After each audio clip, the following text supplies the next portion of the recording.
Okay, Assalamualaikum, salam sejahtera. Kat sini saya ada diecast Honda CR-V scale 132. Dekat saya ada dua color saja, hitam dan putih.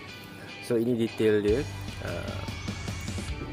Detail dia kita boleh tengok, dia boleh buka bonnet depan, buka bonnet belakang. Nampak enjin nampak detail sikit. Enjin dia. Dan bonnet belakang pun boleh dibuka. Belakang buka. Pintu empat-empat boleh buka.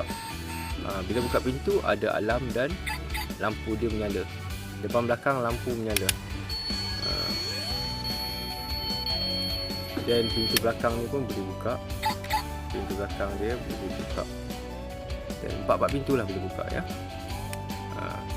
Dan ada dua color saja, hitam dan putih. Function lain dia boleh start.